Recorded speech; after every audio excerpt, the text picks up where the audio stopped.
Il y a des histoires qui ne vous attristent pas seulement, elles lacèrent votre âme. Des histoires qui vous font remettre en question non seulement les monstres qui commettent de tels actes, mais aussi le monde qui les permet. Ce soir, vous entendrez parler de deux petites filles, Riley et Charlotte, qui vivaient à des centaines de kilomètres l'une de l'autre, mais dont les destins étaient liés par une vérité tragique. Toutes deux ont été trahies par le système même censé les protéger. Riley Browning avait 8 ans lorsqu'elle est morte dans d'atroces souffrances dans une petite maison de Virginie occidentale. Son corps, pesant à peine 22 kilos, était couvert de contusions, de brûlures et de cicatrices. Elle avait supplié d'aller à l'hôpital, mais personne ne l'a écoutée. Pendant 3 jours, il lui a été interdit de boire de l'eau. Sa punition pour quelque chose d'aussi simple que d'avoir soif. Lorsque son dernier souffle a résonné à travers la ligne téléphonique jusqu'à un opérateur du 911, ce n'était pas seulement un enfant qui mourait. C'était l'effondrement de tout ce que nous appelons protection. À 3 états de là, une petite fille de 3 ans nommée Charlotte Dawkins riait dans son tutu rose et son t-shirt Batman, rêvant de devenir une super-héroïne.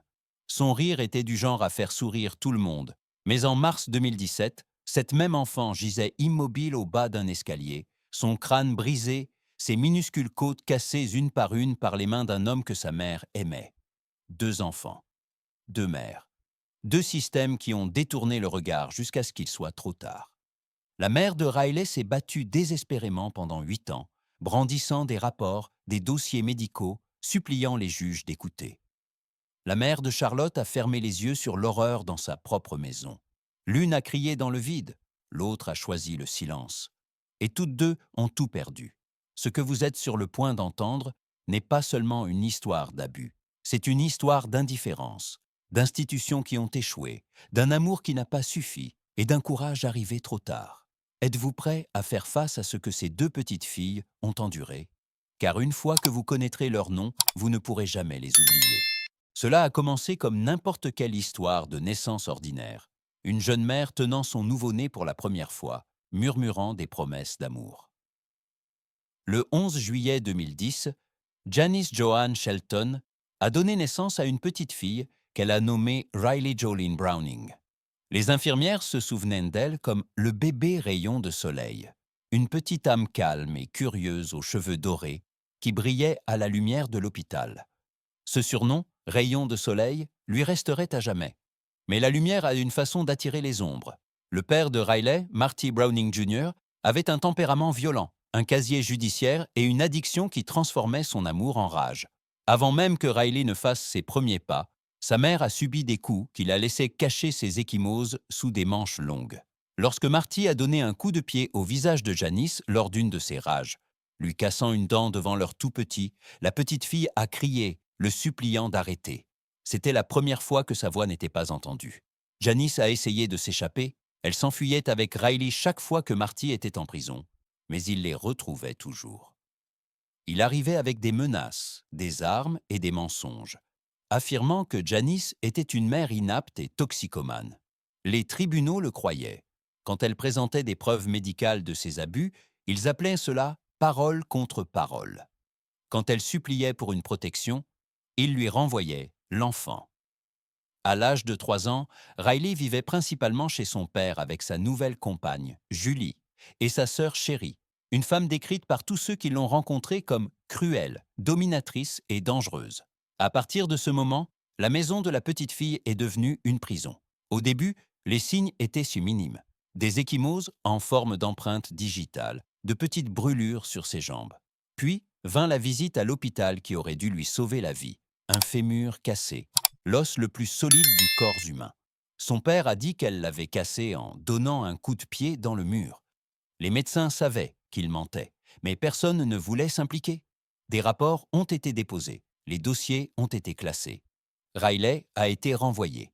À 6 ans, elle a commencé à murmurer à sa mère « Papa me fait mal ». Janice l'a emmenée à l'hôpital et les médecins ont trouvé 2 déchirures anales, preuve indéniable d'abus sexuels. Cela aurait dû être le tournant. Ce ne le fut pas. Le tribunal a rejeté les preuves, les qualifiant de non fondées. Une enseignante nommée Carrie a vu ce que personne ne voulait voir. Riley s'accrochait à elle tous les matins, murmurant « Vous pouvez être ma maman ?» Elle a déposé 19 rapports de suspicion d'abus. 19, tous ignorés.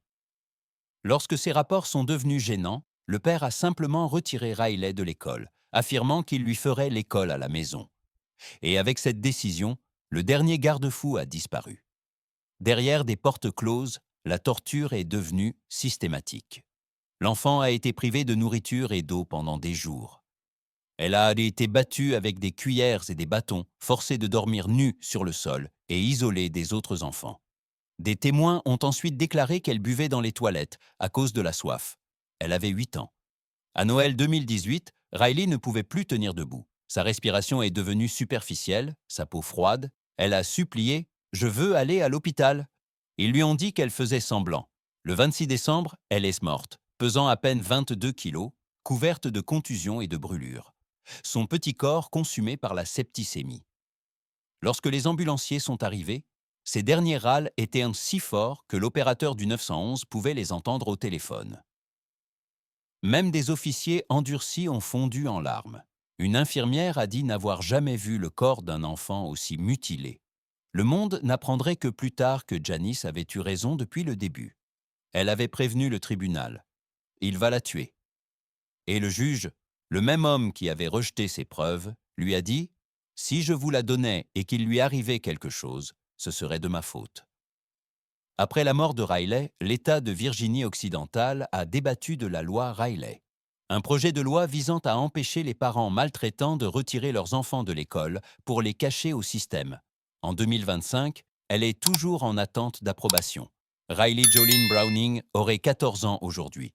Elle aurait dû monter à cheval, rire avec des amis, porter sa robe violette préférée. Au lieu de cela, elle est devenue une leçon écrite dans le sang.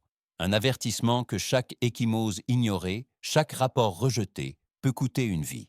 Il l'appelait « rayon de soleil ». Et même dans la mort, elle brûle toujours comme une lumière trop vive pour ce monde indifférent. Charlotte James Dawkins est venue au monde lors d'une tempête de neige en décembre 2013. Une minuscule étincelle de lumière enveloppée dans une couverture d'hôpital. Sa mère, Caitlin, avait à peine 18 ans, son père 19. Trop jeune pour comprendre le poids de la parentalité, trop fragile pour saisir à quel point l'amour peut facilement se transformer en négligence. Mais pendant les premières années de la vie de Charlotte, elle fut entourée de chaleur, en particulier de son grand-père, James, et de sa tante Kristen, qu'elle appelait affectueusement tante Tia. Il l'appelait Coccinelle, parce qu'elle apportait chance et rire partout où elle allait. C'était le genre d'enfant qui mélangeait les tutus roses avec les capes de super-héros, croyant qu'elle pouvait être à la fois une princesse et une guerrière. Son rire remplissait les pièces, et ses câlins, si forts qu'ils vous faisaient craquer le cou, sont devenus une légende familiale. Pendant un temps, la vie était belle. Puis Caitlin a rencontré Travis Graham. Il avait 20 ans, charmant de cette manière insouciante qui attire les jeunes et les solitaires. Ce que Caitlin ne voyait pas ou refusait de voir, c'était son passé criminel et son addiction grandissante à l'héroïne et au Xanax. Il avait déjà un enfant avec une autre femme et une longue liste d'infractions violentes. Mais pour Caitlin, il semblait être un homme qui la comprenait. En quelques semaines, elle a fait les affaires de Charlotte et a emménagé dans la maison de sa famille. C'est à ce moment-là que le compte à rebours a commencé. Au début, Travis semblait adorer la petite fille. Il jouait avec elle, lui peignait les ongles, envoyait à Caitlin des photos d'eux souriant ensemble.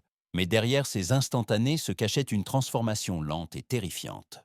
Charlotte a commencé à apparaître avec des ecchymoses, avec des brûlures aux pieds, que Caitlin excusait comme des chaussures trop serrées. Son rire s'est tu. Début 2017, la vérité était déjà gravée dans le corps de l'enfant. Toutes ses côtes, chacune d'elles, avaient été cassées à différents moments. Ses petites mains portaient des marques de brûlures de cigarettes. Il y avait des ecchymoses en forme de doigts d'adulte. Et pourtant, la mère qui aurait dû la protéger est restée silencieuse. 13 mars 2017. Caitlin est partie travailler, laissant sa fille de 3 ans aux soins de Travis. La petite fille ne voulait pas faire la sieste et dans un élan de frustration enfantine, elle l'a pincée, comme les tout-petits le font. L'homme, mesurant 1,80 m et pesant 72 kilos, l'a frappée à la tête avec le revers de sa main. La force l'a soulevée de ses pieds. Elle a dévalé les escaliers, atterrissant la tête la première sur le sol. Pendant 3 heures, Charlotte est restée là, saignant intérieurement, son cerveau enflé. Travis a envoyé un message à Caitlin disant « Elle a fait une crise et s'est cognée la tête ». Au lieu d'appeler une ambulance, Caitlin lui a dit de la laisser faire la sieste.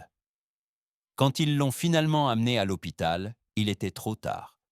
Les médecins n'en croyaient pas leurs yeux. Un crâne brisé, des dizaines de fractures à différents stades de guérison, des brûlures, des ecchymoses en forme de doigts.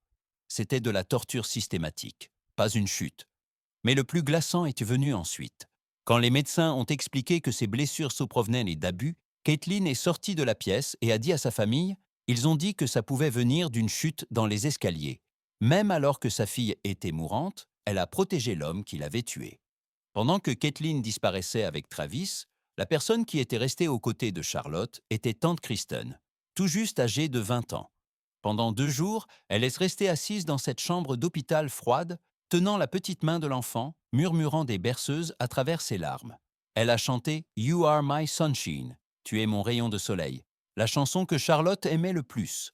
Elle s'est excusée encore et encore. « Pardonne-moi de ne pas t'avoir sauvé plus tôt. » Quand est venu le moment de dire au revoir, Kristen a suivi le brancard jusqu'aux portes de la salle d'opération, regardant les médecins se préparer à prélever les organes de Charlotte, son dernier acte d'héroïsme.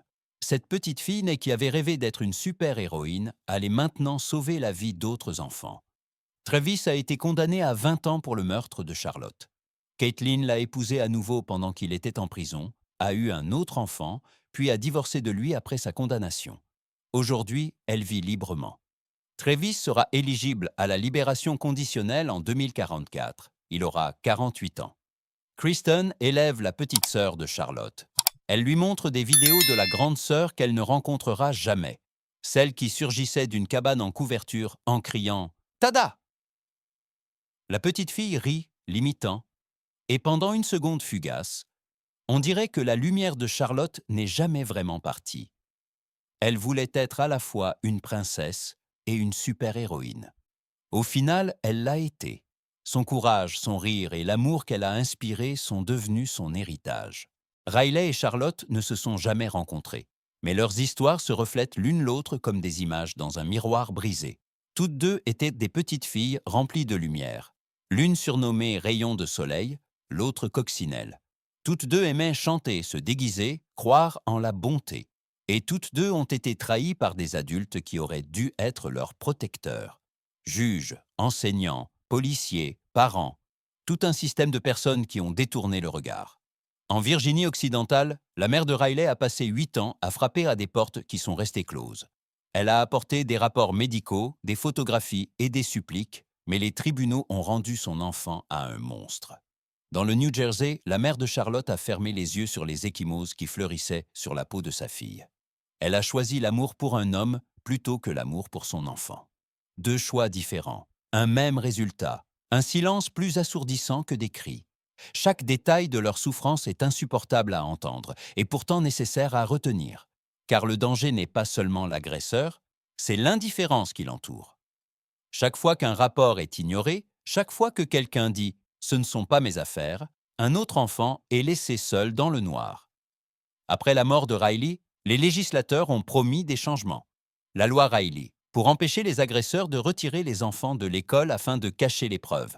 Pourtant, des années plus tard, elle attend toujours un vote. Après le meurtre de Charlotte, le juge a dit « Si une personne bienveillante avait agi, elle serait encore en vie. » Mais les lois et les mots ne peuvent pas ramener les enfants enterrés dans de minuscules cercueils. Il ne s'agit pas seulement de 2 petites filles. Il s'agit d'un monde où la bureaucratie l'emporte sur l'empathie, où la peur de se tromper empêche les gens de faire ce qui est juste. La vérité est simple. Aucun enfant ne meurt dans le silence total. Il y a toujours des signes, ecchymoses, faim, regards silencieux suppliant de l'aide. Nous devons juste les voir. Si vous avez écouté jusqu'ici, laissez leur nom vous accompagner. Riley Browning, Charlotte Dawkins. Souvenez-vous d'elle lorsque vous entendrez un cri chez le voisin, lorsque vous verrez un enfant tressaillir, lorsque votre instinct vous dira que quelque chose ne va pas. Car parfois, le plus petit acte, un appel, un signalement, une question, peut faire la différence entre la vie et la mort. Ils appelaient l'une Rayon de soleil, l'autre Coccinelle. 2 petites vies qui ont brûlé trop vite mais ont laissé une lumière que nous ne pouvons pas laisser s'éteindre. Si leurs histoires vous brisent le cœur, laissez cette douleur se transformer en conscience, en courage, en action. Partagez leur nom. Élevez la voix. Soyez la voix de l'enfant qui ne peut plus parler. Riley voulait être enseignante. Charlotte rêvait de sauver des gens comme une super-héroïne. D'une certaine manière, elles le font encore, chaque fois que leurs histoires atteignent quelqu'un qui décide de ne pas détourner le regard. Que leur lumière nous guide vers un monde où la souffrance d'aucun enfant n'est ignorée, où la protection est plus qu'un mot, où les rayons de soleil et les coccinelles peuvent grandir.